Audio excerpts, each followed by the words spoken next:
السلام علیکم ورحمۃ اللہ وبرکاتہ۔ میں محمد زید آپ کی خدمت میں ایک نئی سٹوری کے ساتھ حاضر ہوا ہوں۔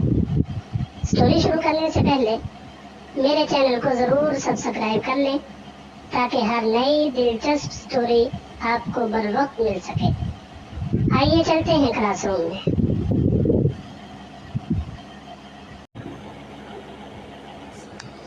دوستو، آج کی ہماری سٹوری کا عنوان ہے ایک نابینا بوڑھے کی لاٹھی۔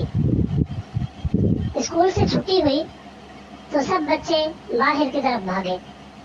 بس ایک صداقت ایسا تھا جو پرسکون انداز میں چلتے ہوئے اسکول سے باہر نکلا۔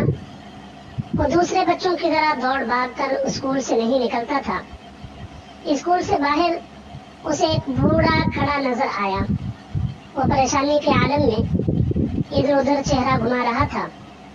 صداقت ان کی طرف بڑھا اور بولا، بابا جی کیا بات ہے، آپ کیوں پریشان ہیں؟ بوڑھے نے جواب دیا، بیٹا کوئی شریر لڑکا مجھ اندھے کی لاٹھی لے گیا ہے، اب میں گھر کس طرح جاؤں گا؟ بس اس پریشانی میں کھڑا ہوں۔ صداقت کو اس بوڑھے پر بہت ترس آیا، چنانچہ بولا، آپ فکر نہ کریں، میں آپ کو گھر چھوڑ کر آؤں گا، آپ کو نئی لاٹھی بھی دوں گا، آپ میرے کندھے پر ہاتھ رکھ لیں، پہلے میں آپ کو اپنے گھر لے چلتا ہوں۔ بوڑھا اس کے کندھے پر ہاتھ رکھ کر قدم اٹھانے لگا۔ اس طرح صداقت اسے اپنے گھر تک لے آیا، اسے کھانا کھلایا، ٹھنڈا پانی پلایا، پھر اسے نئی لاٹھی دی اور اس کے گھر تک چھوڑنے گیا۔ بوڑھا اس دوران صداقت کو مسلسل دعائیں دیتا رہا۔ اس واقعے کو بہت سال گزر گئے۔ صداقت پڑھ لکھ کر ایک بڑا آفیسر بن گیا۔ ایک دن وہ کار میں جا رہا تھا، اچانک اسے ایک شخص کھڑا دکھائی دیا۔ وہ سڑک کے کنارے کھڑا بھیک مانگ رہا تھا۔ اس کے ہاتھ میں ایک لاٹھی تھی۔ اس کی طرف غور سے دیکھنے کے بعد اس نے اس کو پہچان لیا۔ وہ اس کا بچپن کا ہم جماعت کاشف تھا۔ اس کے قریب جا کر کہا، کاشف مجھے پہچانا؟ وہ بولا، اوہ صداقت، یہ تم ہو، تم ہی ہو، صداقت ہو؟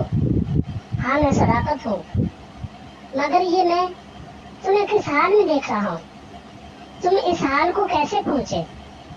کاشف نے ایک لمبی آہ بھری، پھر کہنے لگا، کیا بتاؤں، تمہیں یاد ہوگا میں کس قدر شرارتی تھا۔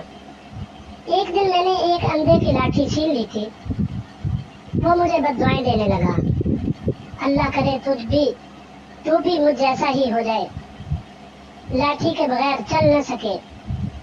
بس پھر ایک دن میں چلتی بس سے اترنے لگا تو بری طرح گرا اور لنگڑا ہو گیا۔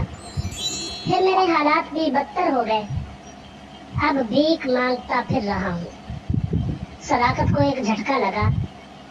جس اندھے کی اس نے مدد کی تھی اور اس کی دعائیں لی تھی، اسی اندھے کی لاٹھی کاشف نے چھینی تھی اور اس کی بددعائیں لی تھی۔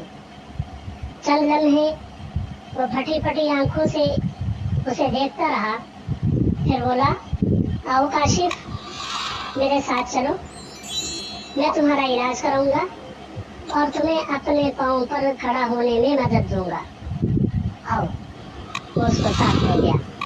اس کہانی سے پیارے بچوں ہمیں یہ سبق ملا کہ ہمارے پیارے نبی صلی اللہ علیہ وسلم نے ہمیں کمزوروں اور معذوروں کی مدد کرنے کی تاکید فرمائی ہے۔